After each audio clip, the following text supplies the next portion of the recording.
LeBron's ultimate mistake. By now we all know the outcome of both the decision and the decision. LeBron James is history's greatest villain.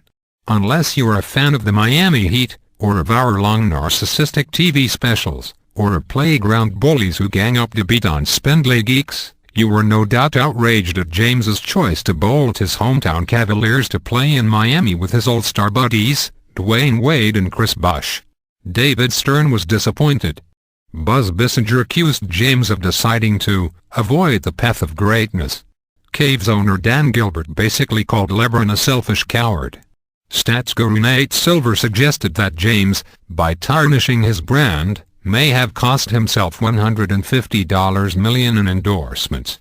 And many people, myself included, moaned that, of all the grand narratives available to James, hometown hero, Caves, franchise savior, Nets, return to glory, Knicks, or in the footsteps of greatness, Bulls, heading to a stacked team in South Beach was the lamest and most disappointing. Yet for all the tut-tooting and teeth-gnashing, there's one question that lingers like the smoke from burned jerseys. What exactly did LeBron James do that was really wrong? Avoiding greatness, losing money, and ruining a good story earned moral failings. What he did wrong, in the end, was try to make an entertainment spectacle out of a completely justifiable life choice. Sports is a bizarre endeavor as a career. Athletes are paid unfathomable salaries to participate in meaningless exhibitions, with one caveat: for most of your career, you can choose where you work. You can be drafted, you can get traded, but rarely can you just up and relocate. Imagine if the top law school graduates were drafted out of college by firms across the country, then told they could either work at that firm, in that city, or not practice law at all. Yet in sports, that's how it works, at least until you become a free agent, like LeBron. This, of course, meant he had to make a choice. This choice was supposed to be informed by sweeping notions of desire and courage and history and dedication to victory, as though LeBron was a soldier in ancient Sparta, choosing whether to suit up and defend the city's gates. This is Cleveland.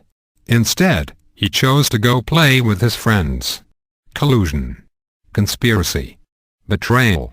The real problem here seems to be that LeBron's decision doesn't fit into our polar narratives for athletes, in which you're either the classy, selfless, team-oriented champion, Jeter, or the selfish, stat-obsessed, and money-driven narcissist, Arad.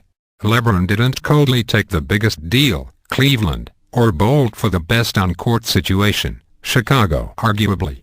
Instead, he's a 25-year-old guy who, given the choice, decided to go work in a place he thinks will be fun with coworkers he knows that he likes. Back to our law school example, if your friend, after a celebrated stretch in a law firm in, say, Cleveland, told you she'd decided to follow an offer to another city, you'd likely applaud and encourage her, rather than lambast her as a turncoat. And if she told you she'd base the decision on the fact that she could make good, if not the best, money in, say, Miami, and that she has a few good friends already living there, you'd say that was sound reasoning, not berate her for her insufficient dedication to the grand historical narrative of jurisprudence.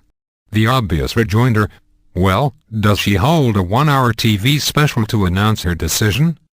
Is a red herring. If LeBron had decided on Cleveland or even New York, the post-special outcry would not nearly have been so loud. But athletes are not like us, so we hold them to a different, and at times irrational, standard.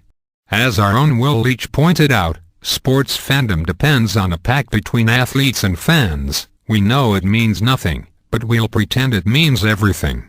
Maybe that's why the outrage over LeBron's choice seems eerily similar to the outrage over the abrupt cancellation of a favorite TV show or the firing of a favorite star. In fact, watching the decision, which was repeatedly likened to The Bachelor, as though it had debased the super-serious pursuit of sport to the frivolous realm of reality TV, was like watching the season finale of a great nighttime drama, only to have an actor turn to the screen right before the climax and say, "Guess what? It's all made up, and I'm leaving for another show," then walk off set. We feel duped, even though we're the ones who've been willfully duping ourselves. LeBron made a rational career decision based on his own happiness. If it were anyone else, it would seem perfectly reasonable, even laudable. But then, we're not invested in anyone else in quite the same way, which is likely the problem right there. By Adam Sternberg.